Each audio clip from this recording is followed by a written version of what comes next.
Well, there we go. So I've got a fellow Austin on the other end of the line here. Austin has been watching my channel, right? And you have reached out to me early on, local to me here in Seattle.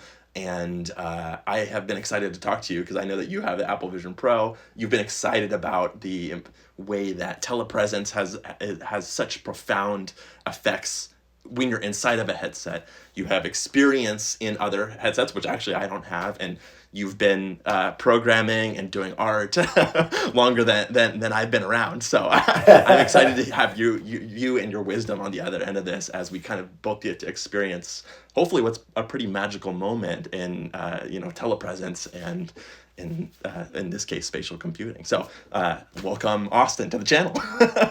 Well, Austin, that's so generous. Thank you. That's so nice. And we were both in the Fediverse. Yeah. And we both have Vision Pro, so I think we're the 5 people on the planet. So it's deep technical alignment there. Finding your channel, I love all of the Apple history and your insightful product analysis, and so I appreciate I'm super excited to. This will be my first time experiencing a spatial persona, and Okay, want to go ahead and do it? For having me. Yeah. Absolutely. Let's make it happen. So, I'm going to go and turn mine on here. All right, it says, okay. Wow, this is amazing already. Okay. So it's interesting. Like, it feels like, let me see if I move over Are you sitting down right now? Yeah, I was sitting. I'm going to actually move my seat to the center of my room so I have a little bit more room to actually have some space here. You are currently in my wall. And it's interesting because I'm used to, on the FaceTime calls, being able to pick you up, but you're literally able to move freely in my space at this point, which is crazy.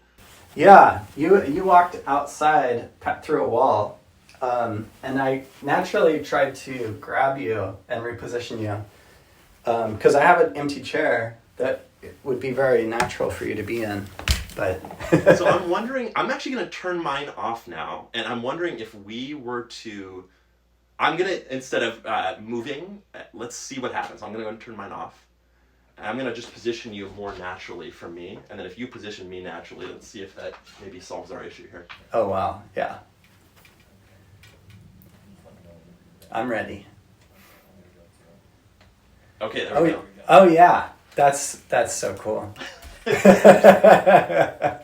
It's actually, because one of the things I noticed, because I actually had not even done just a regular FaceTime spatial type persona type call before with anyone else, and so even when you were doing it before, other people, when I've called them just on their iPhone with this on, they've noticed that my head kind of rotates and it's trying to compensate for the fact that I'm moving around and things like that. But when you lean forward, it literally looks like you're leaning forward here. It's amazing.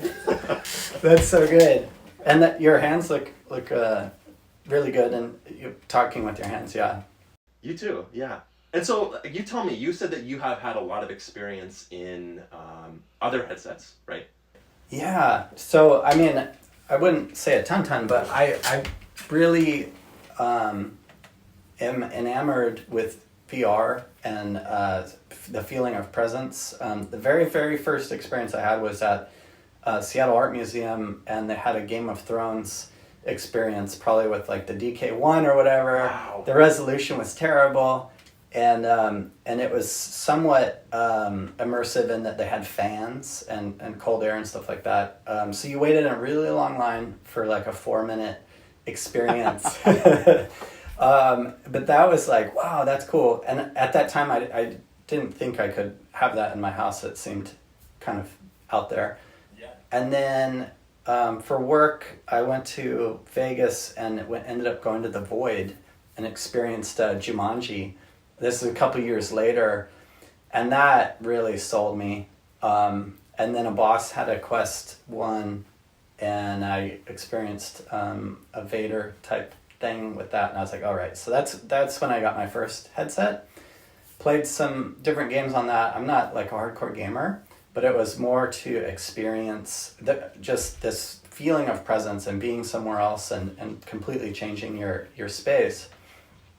And so that kind of started my passion, and learning Unreal Engine a little bit and putting something on that headset was pretty thrilling. And then kind of graduating up into PCVR. I hadn't had a PC tower in like 15 years, but so many gamers are on Windows, and so I got a gaming PC rig and a HTC Vive Pro and Knuckles and that kind of setup. So that was playing Half-Life Alyx and those kinds of things. Again, I like going to the Venice Biennial during the pandemic. They opened it up to remote participants, which usually, or maybe it was a Sundance Film Festival. Usually you can't experience their XR stuff unless you're actually in Utah or wherever that happens, or you're actually in Venice. So having the headset and being able to experience like 30 different, some of them were 3DOF, or I won't use the right term, but kind of 360 video experiences. And then some of them were proper using controllers and having some agency, but they're all more art experiences as opposed to video games. And I love that. That's my jam right there. And so yeah, that's to say that's kind of my experience. And I had been saving up with the rumors. There were kind of two big rumors. There was the Vision Pro rumors and the Valve Deckard rumors. And I knew one of them was going to be coming out in the next 12, 18 months. So yeah, just started saving for that. And I have to say the Vision Pro is, it's pretty amazing. And I really didn't value the mixed reality use cases because I didn't understand how they'd be useful and really didn't see anything great. I also have a Pico 4, which is what I currently use from ByteDance. And they have mixed reality, they have pass-through, I should say. And the quality is pretty terrible. It's good for like being able to pick up a drink or to not like kick something in between the fully immersive experiences. But it's not usable currently. So yeah, I would say the Vision Pro really deepened and changed my appreciation for mixed reality, and now again it's a failure of imagination on my part, but I couldn't really see spatial computing until I experienced it, and having, you know, you're always talking about your iPad lifestyle or the multi-pad lifestyle, yeah. The multi-pad, yes. Enter the multi-pad. I had never had the imagination to kind of think like that, but having experienced like exercising in one room with one set of screens and then working in another room with another set of screens is pretty. It's hard to go back. Yeah. Yeah, it is really, I mean, I think it's funny that you call it a failure of imagination, because I think that literally everyone's imagination would fail. Even when I was thinking through like what I could do with it, there was no way I could predict how it actually would fall into my life, right? And that's, you know, I think only more profound when you talk about your experience with these other headsets, and even the other headsets with mixed reality, right? That I guess that what you're saying, if I'm getting it right, is that you think that the Apple Vision Pro is basically the only one that has come close to nailing the mixed reality experience out of the ones that you've tried?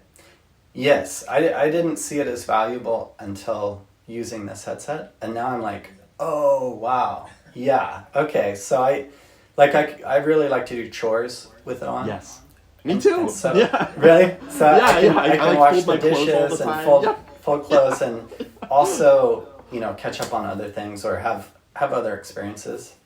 I think an interesting question is about focus and how much you can take in and be like present, you know, washing the dishes and folding clothes.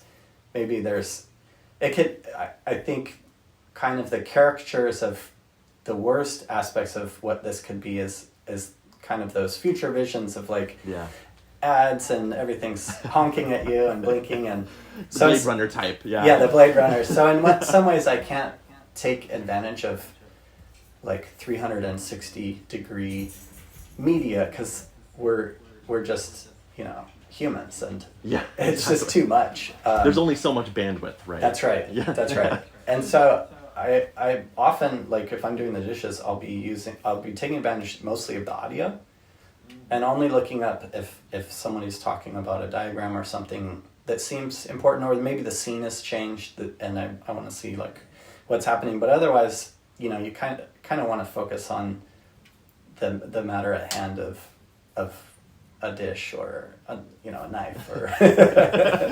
No, I agree, and I think that is one thing. I mean, generally, that's true. Like before the headset, really, right? Like people, I think, often talk about like, I mean, many people use like multiple monitors or things like that, and in my mind, even like on a desktop computer, having multiple windows open to some extent, there's that piece where you maybe feel like you've got a lot on your screen, so you're getting a lot done, but you can really only focus on one thing at a time, realistically, right? And so the advantage, though, of that I think about, and maybe this resonates with you as someone who has spent a lot of time in art, is that setting up a workspace and being able to access I mean, an app is just a tool, right? Having a tool at your disposal that is visible to you and within reach makes it that much more likely that you're able to switch that context between one thing and another and have like a flow. At least that's been my experience personally. And so when you talk about spatial computing, it's taking the same ideas from the desktop and making it so that you can use some of your more natural instincts about spatial awareness, about placing things on like a workbench even in some ways, and using it in the context of your computing environment, which becomes your world, right? It's the same. They become one and the same. And like this right now, seeing you here, is this something that is even just brings that to another level, right? So, yeah. Yeah, it's super super wild. I think it's early days for apps, but I'm looking forward to being able to take advantage of human spatial awareness. Yes. Like the early Mac Finder was defaulted to a very spatial orientation. Yes. And as a kid, I experienced that at a school, and I found that very helpful for memory. And you kind of memorize that this one folder's cluttered and this other, how do you drill into these folders? Yeah. And then I think in a later release, they kind of cleaned that all up, and they eliminated, by default at least, the spatial aspects of Finder. Yeah. So this kind of is coming back. I'm looking forward to kind of Miro whiteboard spaces where you can.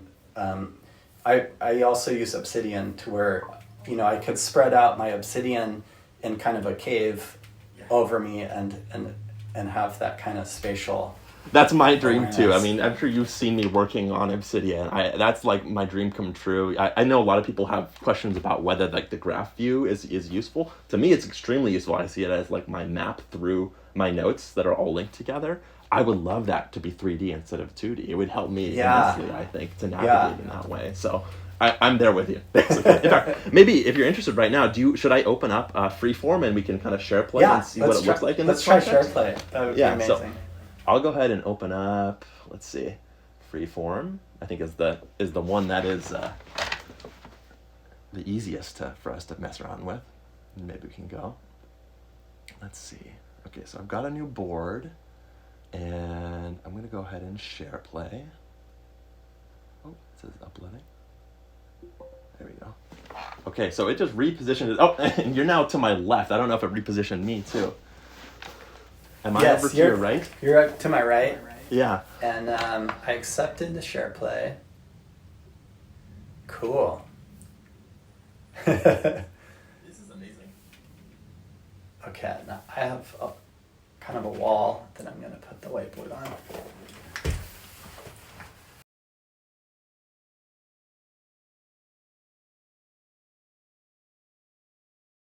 So the thing I'm noticing actually is that it literally is all relative now.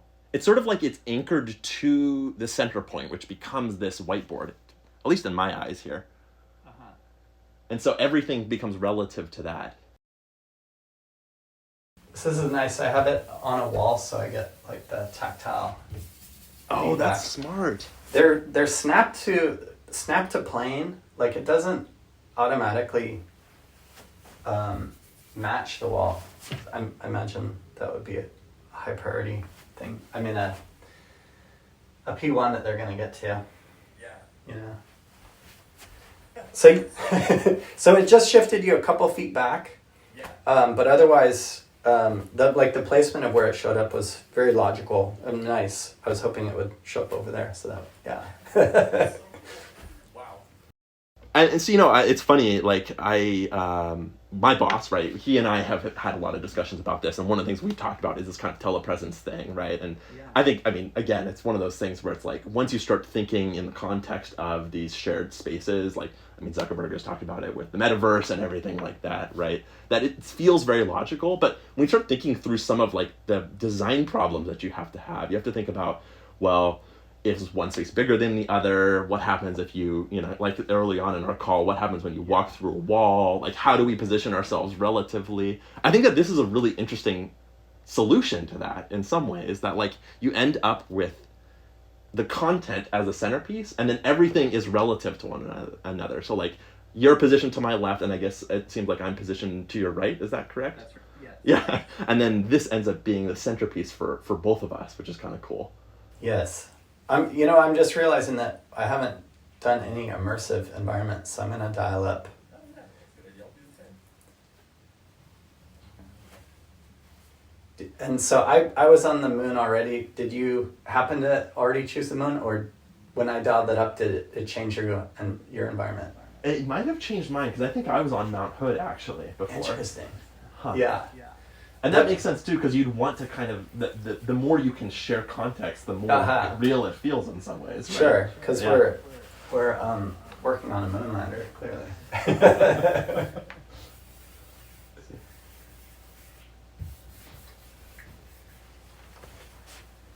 And This is interesting because I yeah. haven't actually gotten to. It's funny that you're in. Have you used Freeform before? Oh no, not really. I've used Freeform quite a bit on my iPad, and then Cool. I've used it a little bit here, but I've done the kind of thing where you stand back and you do the pinch while you draw. And it's like, it does an okay job, but it's like not super high fidelity, but your Yes. instinct to go up to the whiteboard and actually write on it ends up with way better It's a results. lot nicer, it feels, right? Yeah, it feels so natural to do that. Yeah, you can. It's also interesting being able to move around without the immersion breaking. Yeah. That I don't know if they call it play space, or I forget what the volume that you're allowed to move. It seems like because we're in the SharePlay, it's much bigger, right?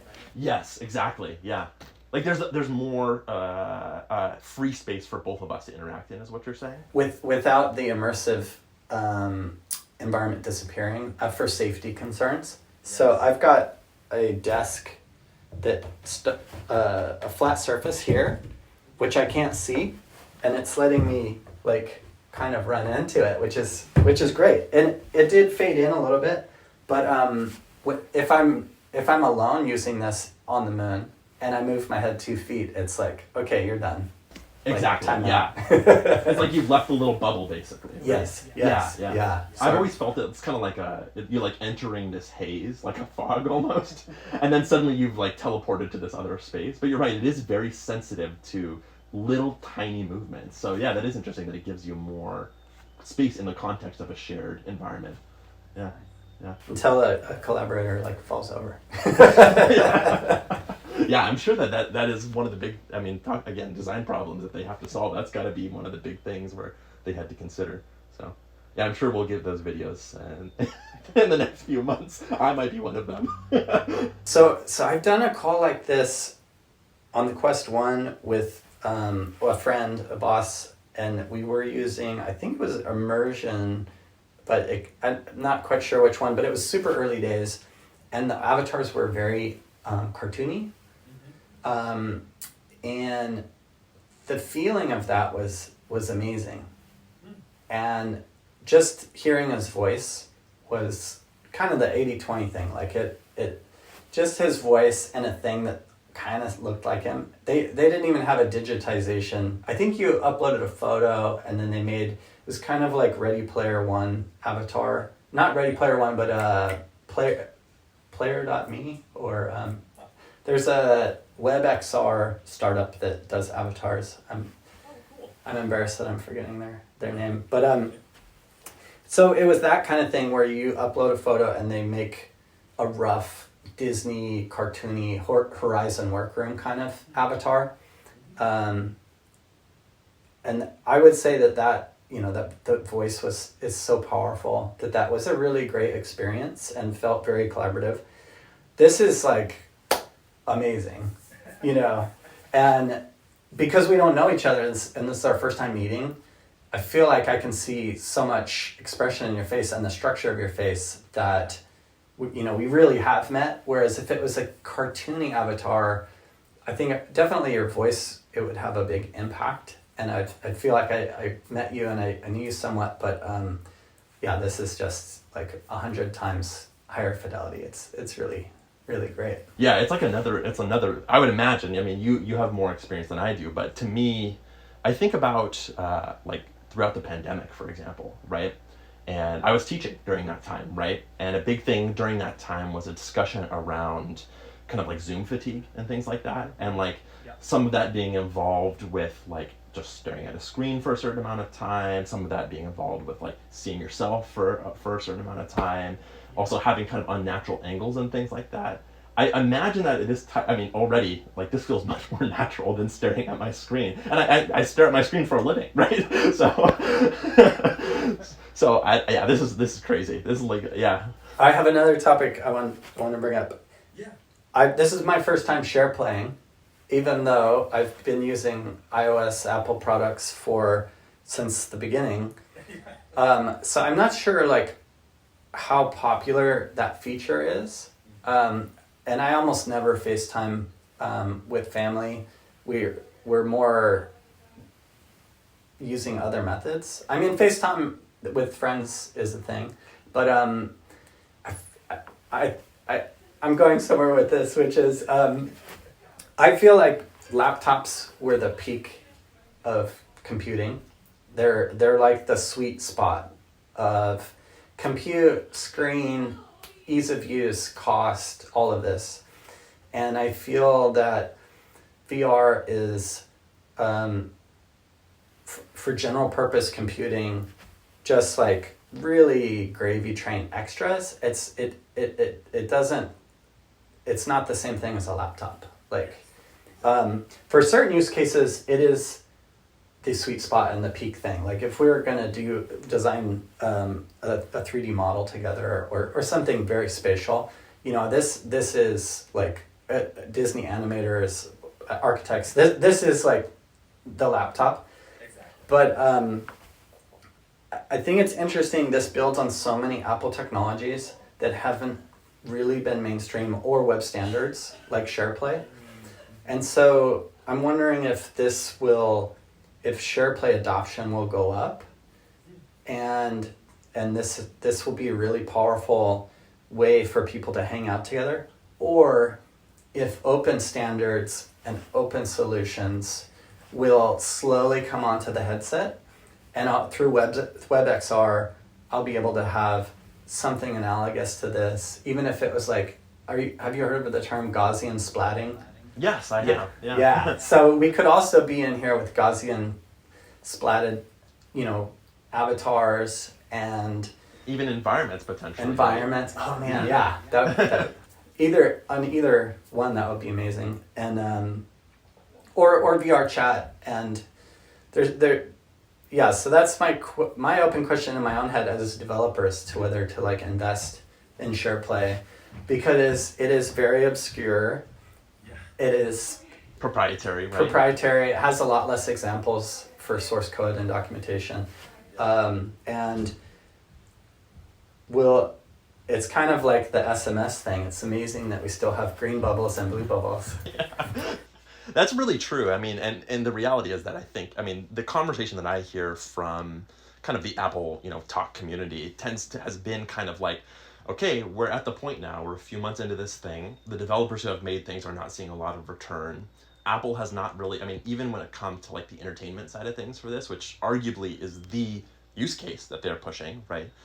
We're not seeing a lot of that, and really Apple's the only company that can be making those feasibly for these devices at this point. And so it's kind of an open question about, where's this thing headed, right? Of course, my argument is that this is more akin to the Mac or more akin to the Apple II than it is akin to an iPod or an iPhone, right?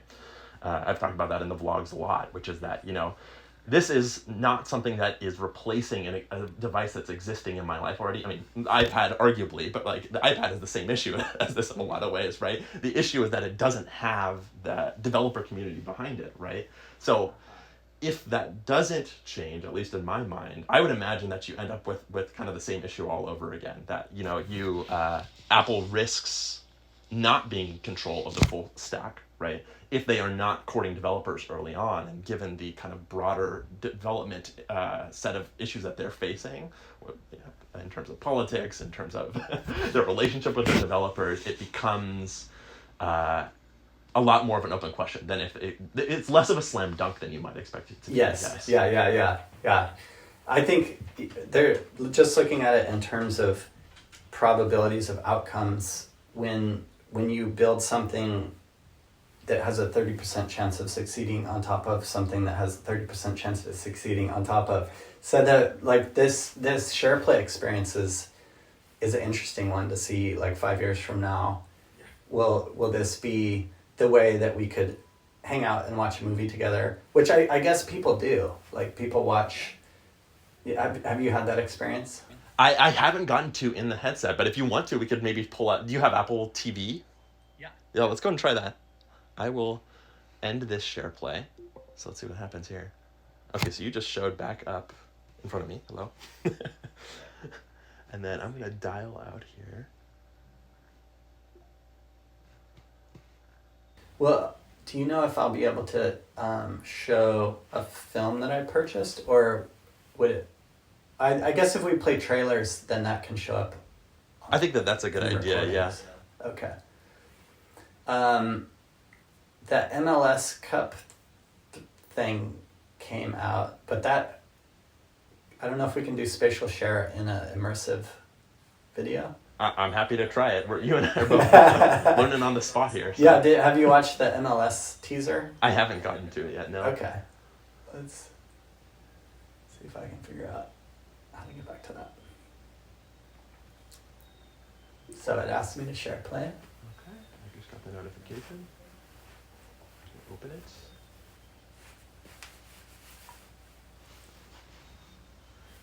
Okay, so another fascinating thing about this to me is that, one interesting thing is that it is doing some of the repositioning of you without me. Oh, are you there? Yeah, I can hear you. Yeah, I can hear you, but I can't see you. But it's working for me. It's playing. Yeah, it's not going to show for me, probably because of the screen recording. Okay, let's try something else. And I don't have any immersive Kraken content for you. I appreciate you thinking of me there. That's okay. I'm feeling a little depressed about the state of their season, so. Okay, we'll do a we'll keep it soccer, I guess, and watch it. Okay, that's play first episode. How do I play like a trailer? Trailers, there we go. I just got a notification. And, okay, showed up for me. Not shared. Oh, it says that it's going for me. Is it playing for you? Yes. Yeah. Yeah. Ted Lasso's walking. Yep. The logo just. Okay. Oh, great. I'll sit down. It looks like you're enjoying. Yeah. You're relaxed. It's so bizarre. You're just like leaning up against a rock on the moon. Just an average. What is this? A Wednesday? Gosh, this is amazing. And so I guess you could have up to 5 people. Oh, really? I didn't know that. Experiencing with the what I think that's coming with the 1.2 beta.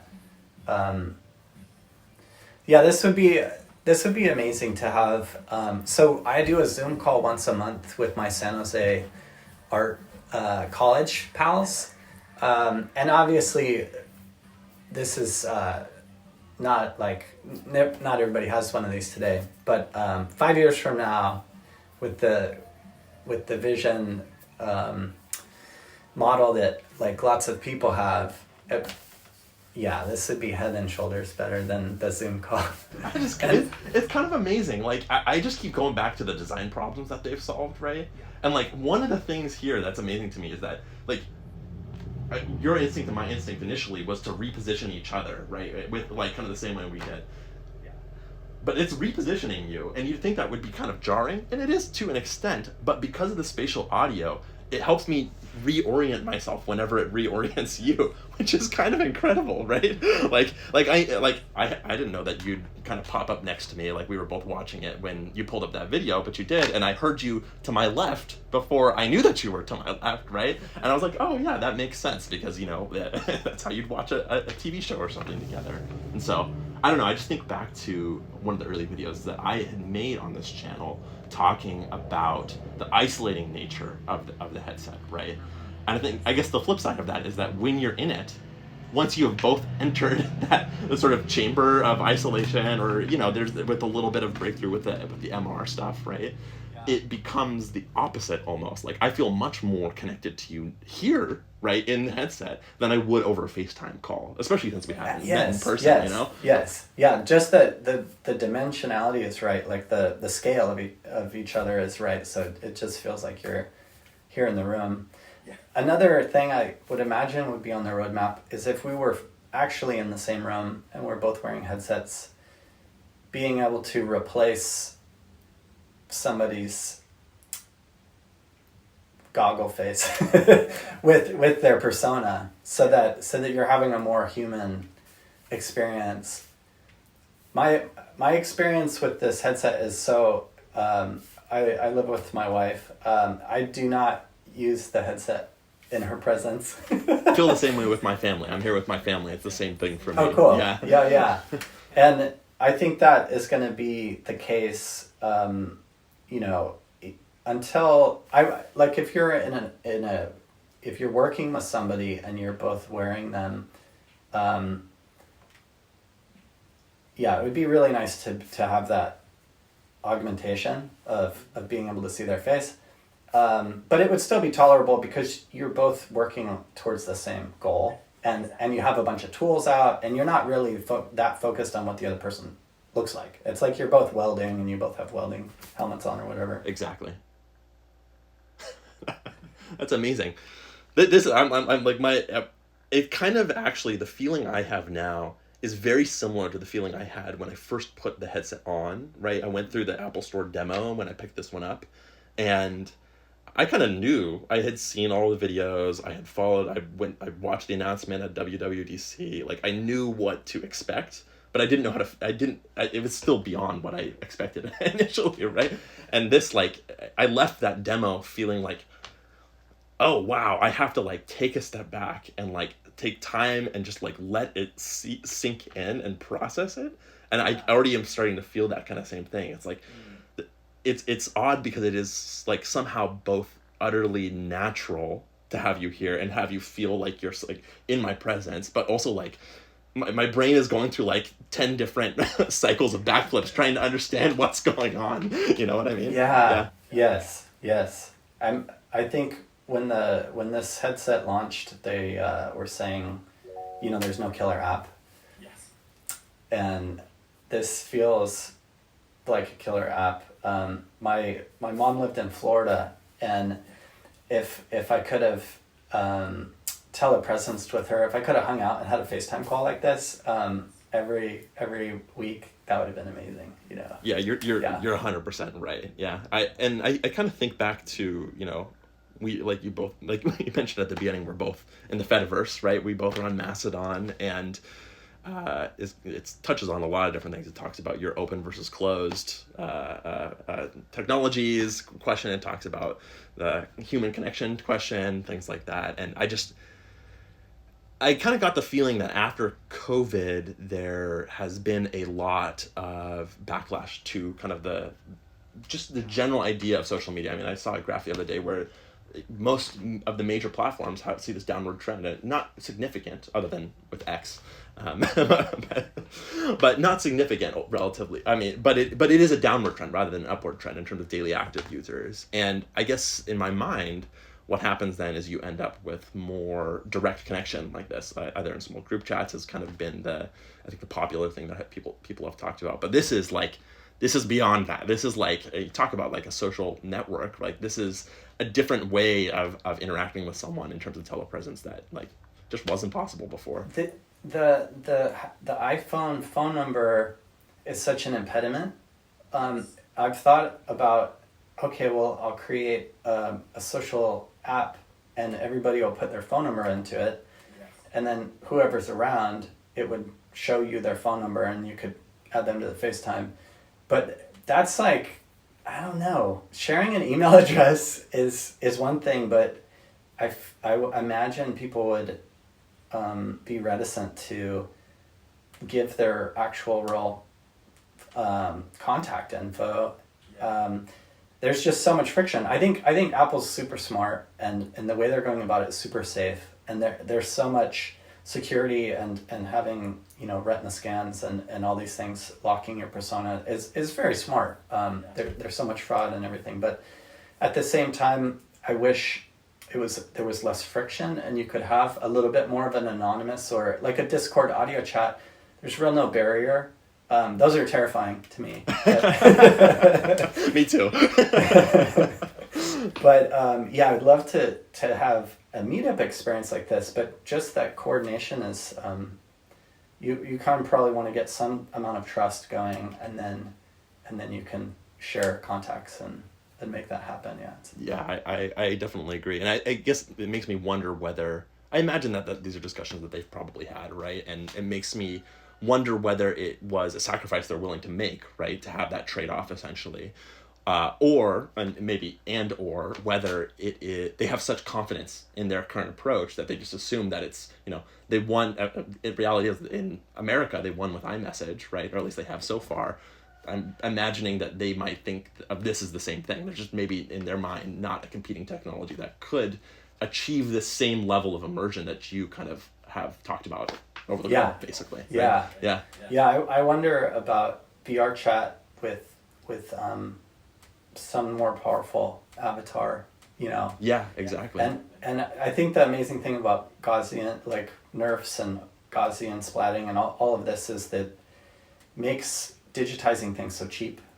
You can just take some video and having like VR chat type environment where you don't have to be a 3D creator to make them, and then being able to digitize yourself quickly.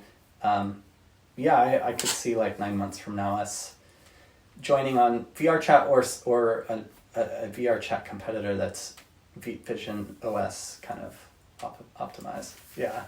I really hope that that's the case. I mean, you know, if you've been watching my channel, that I have just harped on that, right? The developer story is going to be the question for, I mean, who knows how many years, how many months, but like, that is the question that needs to be answered, essentially. So, yeah, I'm with you. Cool. I got to get going here. It was a pleasure talking. We should definitely do this again, and we should definitely meet up in person at some point or another, I think. Yeah, that would be great. Yeah. I see you in all my haunts. I love it. I love the backdrops that you choose, and it's fun to see you in UW and other Seattle locations. So, looking forward to chatting and thanks for everything you're doing with coverage. Yeah, I appreciate you saying all that. I mean, I've said it before. I'll say it again. Like it's just an outlet for me. And it's the thing I've been doing that's been natural to me for essentially my whole life at this point. And so to have any type of audience out there listening it's truly a privilege. It is a privilege for me. So yeah, you're just as much a part of it. I'll see you on the moon, Ozten.